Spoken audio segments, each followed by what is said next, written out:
નમસ્કાર, આપની સાથે હું છું રાકેશ પંડ્યા. આપ નિહાળી રહ્યા છો અડીખમ ગુજરાત. ઇસ્લામ ધર્મમાં મોહરમ એ હજરત ઇમામ હુસેન અને અન્ય કરબાલાના શહીદોની સ્મૃતિમાં શોકનો તહેવાર છે. આ દિવસે દરેક મુસ્લિમ કરબાલાની યાદમાં ઉપવાસ રાખે છે. તેઓ ઠંડુ પીણું, શરબત, દૂધની વાનગી બનાવીને દાનનું કાર્ય કરી પુણ્ય કરે છે. તેમજ હજરત ઇમામ હુસેનની યાદમાં તાજિયા બનાવીને ભવ્ય રીતે તેને શણગારીને જુલુસ કાઢવામાં આવે છે.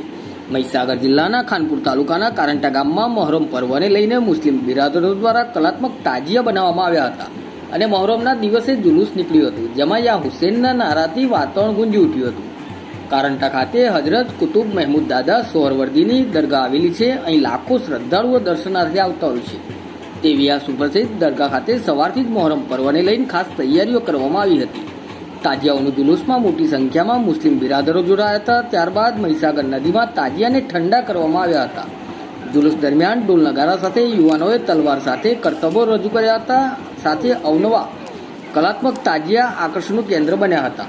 મહોરમ પર્વને લઈને કોઈ અનિચ્છનીય ઘટના ન બને તે માટે પોલીસ દ્વારા ઠેર ઠેર ચુસ્ત બંદોબસ્ત ગોઠવવામાં આવ્યો હતો. જિલ્લાભરમાં મહોરમ પર્વની શાંતિપૂર્ણ રીતે ઉજવણી થઈ હતી.